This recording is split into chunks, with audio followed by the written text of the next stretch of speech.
ఓం శాంతి. శివపరమాత్మ మహావాక్యాలు. బాబా ఏమంటున్నారంటే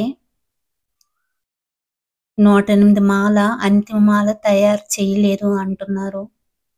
అంటే 108 అని పరిమితం కాదు, ఎంతైనా తయారవ్వాలి అంటున్నారు.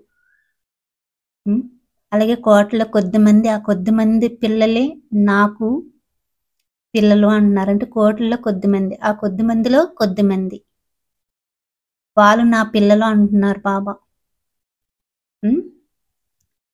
అయితే బాబా ఈ వాక్యం గురించి ఏం చెప్తున్నారు, మహావాక్యాలు ఇంకా మనం తెలుసుకుందామా? ఈరోజు బామ్దాదా అమృతవేళ ఒక మాలను తయారు చేశారు. అది ఏ మాల? అంతిమ 108 మాలను తయారు చేయటం లేదు. మా పేరు ఉంటుంది అని ఇలా మీరు ఆలోచించే అవసరం లేదు. ఎందుకని అంటున్నారు అలా బాబా? ఈ పాయింట్ అర్థమవుతుందా? 108 వరకు పరిమితం కాదు, అది అంతిమ మాల ఏమి కాదు, అలా తయారు చేయలేదు అని అంటున్నారు. అందుకే నేను అందులో ఉంటానా లేదా అని ఆలోచించే అవసరం లేదు అంటున్నారు బాబా. కారణం ఏంటి? అయితే ఈరోజు స్థాపన యొక్క ఆది సమయం నుండి వినాశనం యొక్క సమయమైన ఇప్పటి వరకు పిల్లలెవరు అమరభావ యొక్క వరదానిగా ఉన్నారు. పిల్లలు ఎవరెవరు అమరభావ యొక్క వరదానిగా ఉన్నారు అని వారి యొక్క మాలను తయారు చేస్తున్నారు. డ్రామానుసారం అటువంటి ఆత్మలకు భగవంతునితో పాటు సర్వ చరిత్రను చూసి లేదు వినే శ్రేష్ఠ పాత్ర ఉంది. కానీ అటువంటి పిల్లలు ఎంతో కొద్ది మంది. మీ అందరి యొక్క పాత్ర కూడా ఉంది. అంటే ఎందువలన? బామ్దాద బ్రాహ్మణ వంశావళిని తయారు చేస్తున్నారు. అందుకే 108 అంతిమ మాల తయారు చేయలేదు అన్నారు బాబా. కారణం ఏంటి అంటే బ్రాహ్మణ వంశావళిని తయారు చేస్తున్నారు బాబా. అందువలన విశ్వం యొక్క లెక్కతో ఎవరైతే బ్రాహ్మణాత్మలు ఉన్నారో వారు చాలా చాలా భాగ్యవంతులు. ఎందువలన అయ్యారు?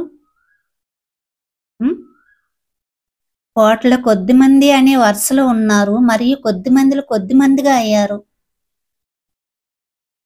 విశ్వంలో కోట్ల ఆత్మలు ఒకవైపు ఉన్నారు, మరోవైపు బ్రాహ్మణులైన మీరు ఒక్కరైతే ఈ జన్మదినాన్ని బాబ్దాద ప్రతి ఒక్క పిల్లవాని యొక్క, అంటే కొందరిది కాదు, పిల్లలందరి యొక్క జన్మపత్రాన్ని చూసి ప్రతి ఒక్కరు విశేషతల యొక్క మాలలను మెడలో వేస్తున్నారు.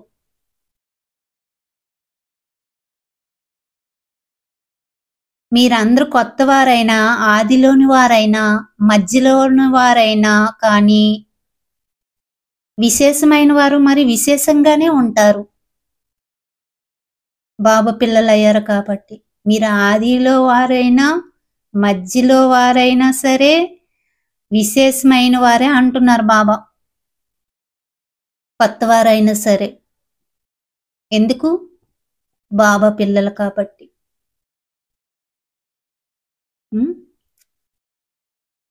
విశేషంగానే ఉంటారు. విశ్వంలోని సర్వాత్మల దృష్టి మొత్తం కల్పమంతా శ్రేష్ఠాత్మలైన మీ యొక్క మహానత్ వైపే ఉంటుంది. అయితే మీకు మీ విశేషతల గురించి తెలుసా? తెలుసు అనేవారు చెయ్యోపండి. తెలుసు అన్నవారు చెయ్యోపండి మన విశేషతల గురించి. బాబా చాలా మంచిది. ఆ విశేషతలను ఏం చేస్తారు? మీకున్న విశేషతలను ఏం చేస్తారు అని అడుగుతున్నారు బాబా. విశేషతల గురించి చాలా బాగా తెలుసు, మరి మంచిగా అంగీకరిస్తున్నారు కూడా. కానీ ఆ విశేషతలను ఏం చేస్తున్నారు? ఏం చేస్తున్నారని మళ్ళీ అడుగుతున్నారు బాబా. అంటే బాబా ఎందుకు అడుగుతున్నారు? ఏం చేస్తున్నారు మీరు విశేషతలు అని అడుగుతున్నారు. సేవలో ఉపయోగిస్తున్నామని అంటారు. వేరే విధంగా ఉపయోగించడం లేదు కదా. విశేషత అనేది పరమాత్మ ఇచ్చిన కానుక. పరమాత్మ యొక్క కానుకని సదా విశ్వసేవలో అర్పించాలి. విశేషతలను వ్యతిరేక రూపంలో ఉపయోగిస్తే అది అభిమాన రూపం అయిపోతుంది. ఎందుకంటే జ్ఞానంలోకి వచ్చిన తర్వాత, బ్రాహ్మణ జీవితంలోకి వచ్చిన తర్వాత బాబా ద్వారా చాలా విశేషతలు ప్రాప్తిస్తాయి. ఎందుకంటే బాబా వారుగా అవటంతోనే విశేషతల యొక్క ఖజానాకి అధికారిగా అయిపోతారు. 1-2 విశేషతలు కాదు, చాలా విశేషతలు వస్తాయి.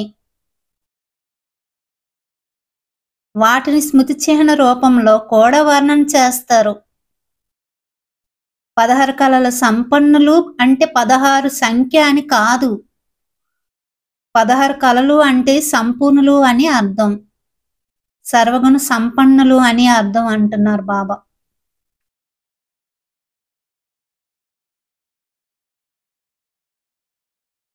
ఓకే, ఈరోజు మురళిలో మనకి ఏం పాయింట్ బుద్ధికి టచ్ అయ్యింది?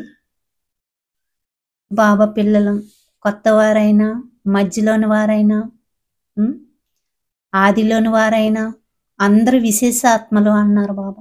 ఎంతో భాగ్యశాల ఆత్మలు అన్నారు. అందరు కూడా బ్రహ్మ వంశవళి అని అన్నారు. అందరూ కోట్ల కొద్ది మంది, ఆ కొద్ది మందిలో ఆ కొద్ది మందిలో మీరు నా పిల్లలు అన్నారు. కాబట్టి మనం ఎలా భావించాలి? ఆ కోట్ల మందిలో ఆ ఒక్కరిని నేను అంటే నేను ఎంతో భాగ్యశాలి ఆత్మనని ఎంతో నశతో అనుభవం చేసుకోవాలి. అచ్చా, ఓం శాంతి.